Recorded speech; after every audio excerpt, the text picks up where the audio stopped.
तो शुरू करते हैं बिना किसी बकचोदी के। तो पिछले एपिसोड में हमने देखा था कि जियान ने फाइनली यिन प्रोटेक्टर को मार दिया था। अब जैसे ही स्पेस से बाहर आता है, यहाँ पर जो भी लोग थे खास करके येकुन वगैरह, तो एकदम उनका चेहरा ही उतर जाता है। वहीं अपने यूटियानियन काफी खुश थे। ग्रेट एल्डर को तो अपनी आंखों पे भरोसा नहीं हो रहा था। यूटियानियन तुरंत जियान से पूछता है यिन प्रोटेक्टर का क्या हुआ। जियान स्माइल करता है और कहता है मार चुके हैं। येको को भरोसा नहीं हो रहा होता है, पर इसके साथ जो बंदा आया था ये शुआंग, उसके पास वो सोल कार्ड था। अगर ये बंदा जिंदा रहता यिन प्रोटेक्टर तो इसे पता चल जाता, पर अब ये सोल कार्ड पूरी तरह से खत्म हो चुका था। तो ये समझ गया था कि जियान ने सच में उस यिन प्रोटेक्टर को मार दिया है। अब ये को गुस्से में पागल हो जाता है और जियान की तरफ एक पावरफुल अटैक कर देता है। ये देख करके यूटियानियन भी समझ जाता है और ये तुरंत ही येको की तरफ आगे बढ़ते हैं, मतलब यूटियानियन। पर येको का इरादा कुछ और ही रहता है। जैसे ही ये यूटियानियन का अटैक देखता है, अब ये समझ जाता है, ये यहाँ से तुरंत ही भाग जाता है। पर जाते जाते भी ये और भी ज्यादा इंजर्ड हो गया था। अब इधर इनकी लड़कियां, यूटियानियन की दोनों लड़कियां खड़ी रहती हैं और 2 महीने बीत गए थे और ये लोग फॉर्मेशन से बाहर नहीं आए थे। अब इधर युवरान युवे से कहती, लगता है तुम चिंतित हो, लगता है तुम किसी को पसंद करने लगी हो। मतलब ये भी जियान भाई के प्यार में गिर गई थी।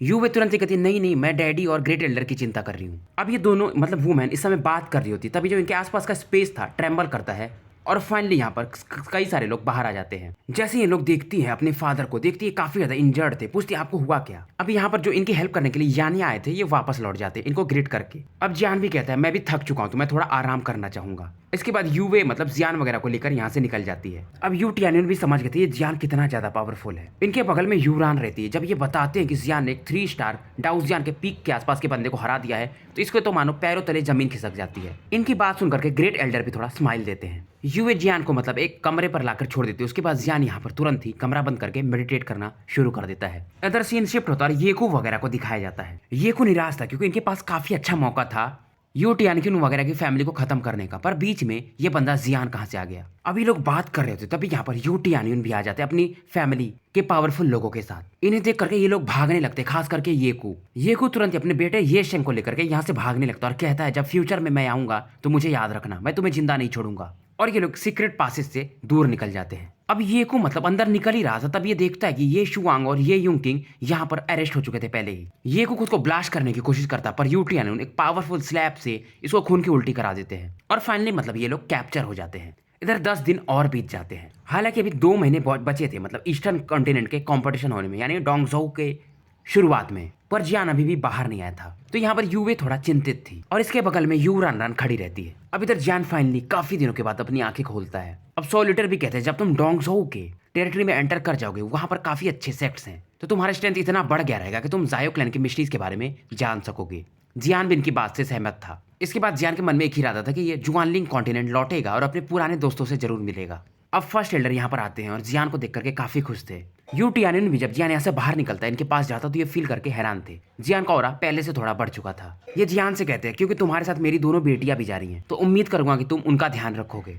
जियान भी हाँ में सर हिला देता है और फाइनली मतलब ये लोग तैयार थे तो उस स्पेस फॉर्मेशन की तरफ बढ़ने लगते हैं। और ये लोग बैकयार्ड से जाते हैं, मतलब ये डायरेक्टली वहां पर सीधा पहुंचते हैं स्पेस फॉर्मेशन के गेट के पास। युवे तुरंत एक सिल्वर स्क्रॉल निकालती है, ये स्पेस स्क्रॉल टेक्निक था, और इसे ओपन करते हैं ये तीनों एक ही क्षण में उस स्पेस फॉर्मेशन के अंदर एंटर कर जाते हैं। और जब इस फॉर्मेशन में एंटर करते हैं लोग, तो एक स्पेस शिप इनको मिलती है और इसमें बैठ करके ये तीनों लोग आगे निकल जाते हैं डोंगझोउ के लिए।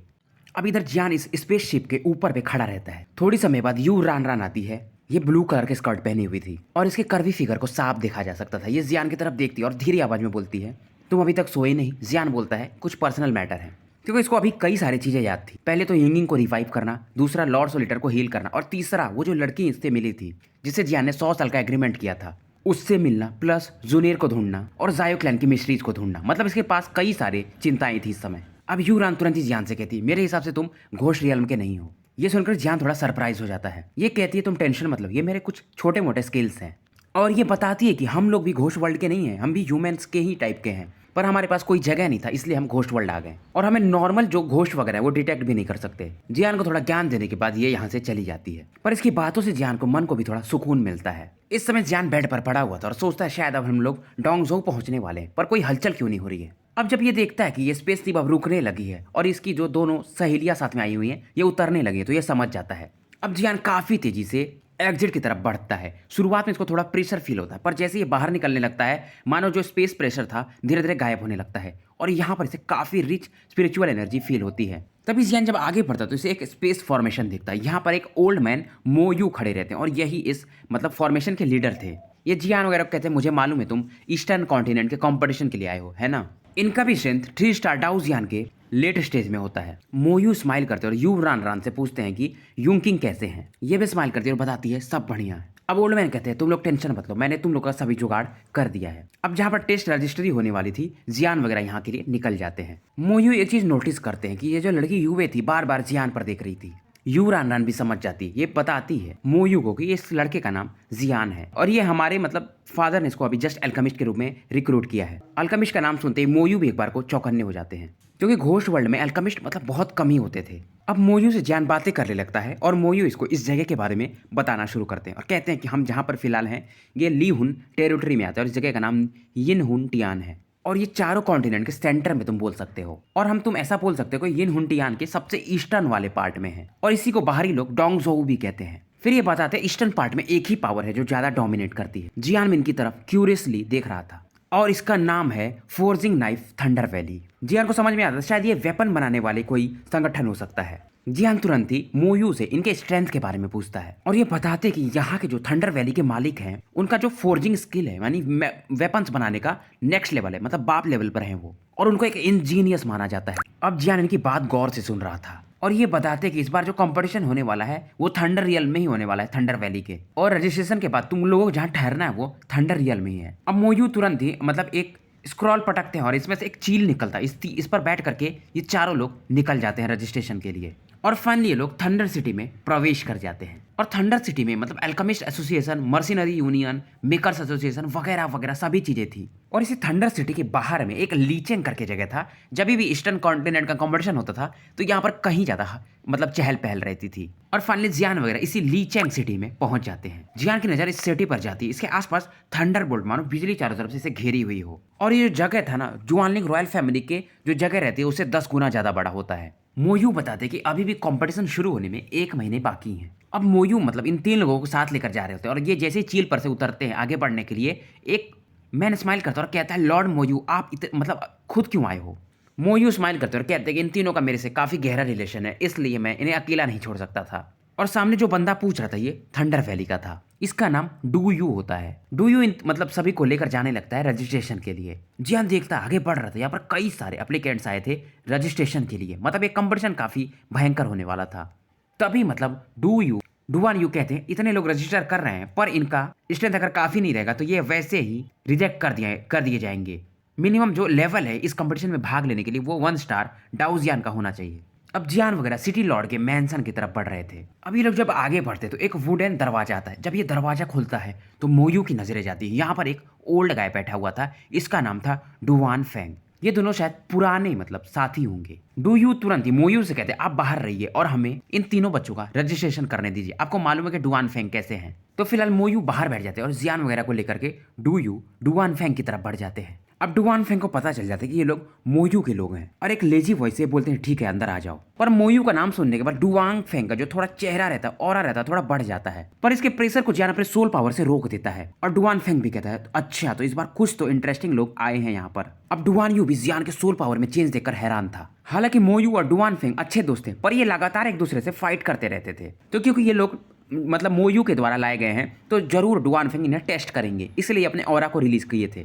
डुआन फेंग का मिशन 3 स्टार डाउ जियान के साथ लेट स्टेज में होता है, पर इनके ऑरा को जियान ने तुरंत ही बराबर पर एलिमिनेट कर दिया था। अब इस दौरान ये तीनों डुआन फेंग को ग्रीट करते हैं। डुआन फेंग तुरंत से गायब होते हैं और जियान के सामने प्रकट हो जाते हैं और ये जियान से कहते हैं अच्छा तो तुम ही थे ना जिसने मेरे प्रेशर को रिलीज किया था। जियान कहता वो गलती से हो गया। ये तुरंत ही कहते तुम्हारा सोल पावर थोड़ा अलग है। तभी बीच में यू रान रान बोल पड़ती कि अरे हम रजिस्ट्रेशन करने के लिए आए हैं। अब ये समझ जाते हैं, कहते हैं ठीक है एक एक करके रजिस्ट्रेशन करवा लो। यूवे बताती है 1 स्टार डाउ जियान पीक, इसका रजिस्ट्रेशन हो जाता है। अब यहाँ पर एक क्रिस्टल बॉल होता है, ये बोलते हैं इसमें तुम अपना फाइटिंग स्पिरिट ऑरा डालो। अब यूवे अपने पाम से इस क्रिस्टल बॉल को टच करती है। क्योंकि ये 10 में से पॉइंट दे रहे थे तो मतलब इसको यूवे को ये 5 देते हैं, यानी ये लेवल 5 की है और कहते हैं नॉट बैड। वैसे भी यूवे जो रहती है 1 स्टार डाउ जियान पीक यानी कि 2 स्टार डाउ जियान के इनिशियल लेवल पर रहती है। और ये बताते हैं कि तुम्हारे डाउकी का जो प्योरेस्ट पावर है ये उसी को टेस्ट करता है और उसी के हिसाब से तुम्हें 10 ग्रेड में नंबर दिया जाता है। और 10th ग्रेड यानी 10वां नंबर तो किसी का आया ही नहीं है आज तक, अगर थंडर वैली के मास्टर को छोड़ दिया जाए तो। अब यू रान रान आती है और कहती है मेरा नाम यू रान रान है और मैं 2 स्टार डाउ जियान की लेट स्टेज की वॉरियर हूँ। और इसका जब ये क्रिस्टल बॉल को टच करती तो 8 पॉइंट आते हैं। जियान भी ये देखकर थोड़ा हैरान था। अब आगे जियान आता है। अब जियान आगे आता है और कहता है मेरा नाम जियान है, मेरा स्ट्रेंथ 2 स्टार डाउ जियान के अर्ली स्टेज में है। अब डूफेंग कहते हैं तुम्हारा ऑक्यूपेशन क्या है? जियान कहता है मैं एक अल्केमिस्ट हूँ, मतलब मेरा ऑक्यूपेशन अल्केमिस्ट है। ये पूछते हैं किस लेवल के? जियान बोलता है ये थोड़ा ज्यादा पर्सनल नहीं हो जाएगा? फिर डुआन फेंग के ज्यादा कहने पर जियान बताता है कि मैं एम्परर रैंक 3rd ग्रेड का अल्केमिस्ट हूँ। अगर जियान कल्टीवेशन करे तो ये आराम से डाउडी 4th ग्रेड का अल्केमिस्ट बन सकता था, पर इसने अभी तक वो टेस्ट नहीं दिया था। ये सुनकर के डुआंग फेंग तो हैरान थे, यूए भी सरप्राइज थी और साथ में यू रान रान भी। अब ये कहते हैं तुम्हारी डाउकी की प्योरिटी देखते हैं। अब ये तुरंत ही जियान क्रिस्टल बॉल को टच करता है। डुआन फेंग के हिसाब से जियान के बॉडी से जो फ्लक्चुएशन निकल रहा था वो कम से कम 9th लेवल पर हो सकता है। जियान इसको टच किया था, पर ये जो क्रिस्टल था अब जियान इसको रोकना चाहता था ताकि ज्यादातर लोग इसके पावर के बारे में न जान पाए, क्योंकि पहले ही ये 9th लेवल तक पहुंच चुका था। पर इसकी जो ऑरा थी इसके होली फ्लेम में एंटर करने लगती है और जियान अपने सोल पावर से इसे सप्रेस करने की कोशिश करता है। तभी डुआन फेंग नोटिस करते हैं जो क्रिस्टल बॉल था अब ये चकनाचूर होने लगता है, क्योंकि इस क्रिस्टल बॉल ने जियान का थोड़ा सा होली फ्लेम पावर एब्जॉर्ब कर लिया था और ये तुरंत ही फूट जाता है। डुआन फेंग को तो भरोसा नहीं होता, मतलब जियान का लेवल 10 से भी कहीं ज्यादा ऊपर, मतलब 100% प्योरिटी मानी जा सकती है। जियान इनसे माफी मांगता है, फिर ये कहते कोई बात नहीं, मैंने तुम लोग का इन्फॉर्मेशन लिख लिया और 1 महीने बाद कंपटीशन शुरू हो जाएगा। अब जियान वाले पेपर पे ये लिखते हैं 10th लेवल फायर एट्रीब्यूट डाउ की प्योरिटी। अब यहाँ पर एक यंग वोमेन आती है रूस स्कर्ट पहने हुए और ये जियान वगैरह को लेकर के जाने लगती है। डुआन फेंग भी समझ जाते हैं कि जियान के बॉडी में कोई आम फायर नहीं होगा और दूसरा ये एक 3rd ग्रेड का अल्केमिस्ट भी है, और ये समझ जाते हैं क्योंकि इनके जो थंडर वैली के लॉर्ड है उनके बॉडी में एक डार्क डिजीज है, शायद जियान इनको क्योर भी कर सकता है। और तुरंत ही जियान का जो पेपर इन्होंने रखा था इसे लेकर ये यहाँ से गायब हो जाते हैं। अब जियान वगैरह बाहर आते हैं तो डुआन यू से मिलते हैं और जियान इनको थैंक यू बोलता है और मोयू वगैरह को भी जियान इस दौरान ग्रीट करता है, क्योंकि बाहरी जो लड़के रहते हैं वो बाहर में रजिस्ट्रेशन कर रहे थे और एक लंबी लाइन लगी हुई थी, पर जियान वगैरह को एक स्पेशल ट्रीटमेंट मिलता है मोयू की वजह से, जिसकी वजह से बाकी लोग तो नाराज थे पर ये कुछ कह नहीं पाते हैं। अब इधर डुआन फेंग डुआन यू के पास आता है और कहता है जब सिटी लॉर्ड आएंगे तो मुझे उन्हें कुछ बताना है। डुआन यू को समझ में नहीं आता कि डुआन फेंग को हुआ क्या, ये इतना ज्यादा वियर्ड क्यों एक्ट कर रहे हैं, क्योंकि जब ये गए रहते हैं सिटी लॉर्ड को ढूंढने तो उन्हें ये मिले नहीं थे। तभी थोड़ी देर बाद एक सिटी गार्ड आता है डुआन फेंग से कहता है कि थंडर वैली लॉर्ड वापस आ चुके हैं। सिटी लॉर्ड मतलब कहते हैं डुआन फेंग से तुम मुझे इतना मतलब जल्दी में क्यों ढूंढ रहे थे, कोई बात है क्या? डुआन फेंग स्माइल करते हैं और जियान वाला जो पर्चा था इनकी तरफ उछाल देते हैं और कहते हैं इसे देखिए। सिटी लॉर्ड देखते हैं इनके भी होश उड़ जाते हैं। 10th लेवल फायर एट्रीब्यूट, क्योंकि जो सिटी लॉर्ड थे ये भी 10th लेवल के ही थंडर एट्रीब्यूट के प्योर मास्टर थे और ये जानते थे कि 10th लेवल का फायर एट्रीब्यूट मतलब क्या ये बंदा एक फायर एल्फ है या होली फ्लेम वाला। इनके मन में 2 ही प्रश्न आते हैं। डुआन फेंग भी कहता है मेरे हिसाब से इस लड़के के पास पक्का होली फ्लेम होगा और प्लस ये एल्केमिस्ट है तो ये आपके डार्क डिजीज को भी ठीक कर सकता है, क्योंकि लास्ट टाइम ये जब एविल क्लैन से फाइट कर रहे थे सिटी लॉर्ड तो ये काफी ज्यादा इंजर्ड हो गए थे। पर तभी सिटी लॉर्ड कहते हैं पर इसका स्ट्रेंथ काफी वीक है, 2 स्टार डाउ जियान, पर बाकी जो भी चीजें इस बंदे के पास काफी अमेजिंग है। पर डुआन फेंग जानते थे कि जियान एक डाउडी 3rd ग्रेड का ही एल्केमिस्ट नहीं, शायद इसका जो सोल पावर है वो इमॉर्टल लेवल में भी हो सकता है। इस बंदे ने जानबूझकर ये छिपाया होगा। सिटी लॉर्ड भी कहते हैं अगर ये इमॉर्टल रैंक का अल्केमिस्ट हुआ तो ये पक्का मेरी डार्क डिजीज को ठीक कर सकता है। तो इस दौरान रजिस्ट्रेशन के बाद जियान को 2 दिन बीत गए रहते हैं। ये अगले दिन उठता है और चुपचाप बिना यू रान रान और यूवे को बताए निकल जाता है ले चेन सिटी में, ताकि ये इसको कुछ मेडिसिनल पिल्स चाहिए थे, हर्ब्स वगैरह, इन्हें ढूंढ पाए। पर रास्ते में इसे कुछ दिखता नहीं है वैसा, इसको बेसिकली बस इमॉर्टल वेपन्स टाइप के शॉप वगैरह दिखती है। तो एक ओल्ड मैन से जियान पूछता है कि ऑक्शन हाउस कहाँ पर है। जियान ध्यान नहीं देता, ये बंदा मतलब जियान को बता तो देता है कि सामने जाकर तुम्हें लेफ्ट जाना है और ये आगे बढ़ने लगता है। तभी लॉर्ड सोलेटर कहते हैं ये बंदा मुझे लग रहा है सिन ग्रुप का लग रहा है, पर जियान फिलहाल इसे इग्नोर मारते हुए ऑक्शन हाउस की तरफ बढ़ गया था। लॉर्ड सोलेटर कहते हैं तुम्हें जो इमॉर्टल फायर खाना है उसके लिए जो चीजें चाहिए शायद यहाँ पर मिल सकती हैं। जियान इस समय अपना चेहरा जो था ब्लैक रूप में छिपा कर आया था और इसे कई सारे लोग फिलहाल घूर रहे थे। जियान जैसे ऑक्शन हाउस के गेट पर पहुंचते ये गार्ड पहले जियान को रोकना चाहता था, पर जियान जैसे अपना सोल पावर रिलीज करता है ये समझ जाता है और ये जियान को तुरंत ही रेस्पेक्टफुली कहता है आप अंदर आ सकते हो। तभी एक यंग मैन जियान के सामने प्रकट होता है और कहता है तुम्हारा स्ट्रेंथ काफी अच्छा है, तुम मेरे एक अपोनेंट हो सकते हो। जियान इस बंदे की तरफ देखता है, इसका भी स्ट्रेंथ मतलब ये जियान के ही एज के था और ये लगभग बराबर इससे ज्यादा पावरफुल भी हो सकता है। पर जियान कोडली इससे कहता है कि get out of the my way. अब ये बंदा जियान की तरफ देखता है और कहता है तुम काफी रूडली बात करते हो। तभी जियान कहता है अगर तुम मरना नहीं चाहते हो तो साइड हट जाओ।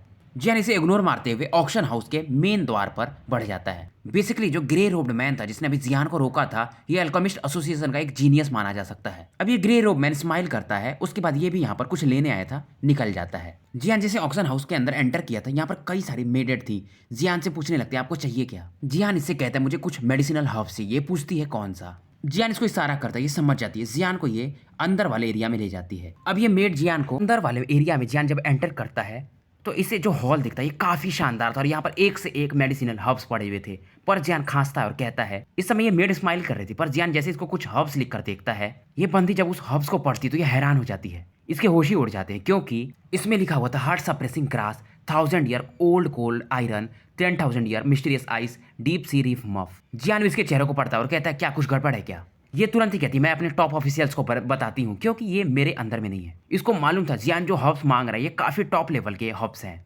अब जियान को ये चाय पकड़ा देती है, तभी एक ओल्ड मैन आते हैं। इनका नाम लुओ था और ये जियान की तरफ स्माइल करते हैं। इनका स्टैंड भी 3 स्टार डाउ जियान के पीक के आसपास का होता है। ये जियान की तरफ स्माइल करते हैं और कहते हैं, आपको क्या चाहिए? जियान बोलता है, वैसे तो मैं एक बार बता चुका हूँ, क्या मुझे दोबारा से बताना पड़ेगा? मिस्टर लुओ एक ओल्ड फॉक्स माने जा सकते थे। ये हंसते हैं और कहते हैं, आपने जो हर्ब्स दिए हैं ना, मतलब लिख के लिस्ट, उसमें से यहाँ पर 2 ही चीज मिल पाएंगी।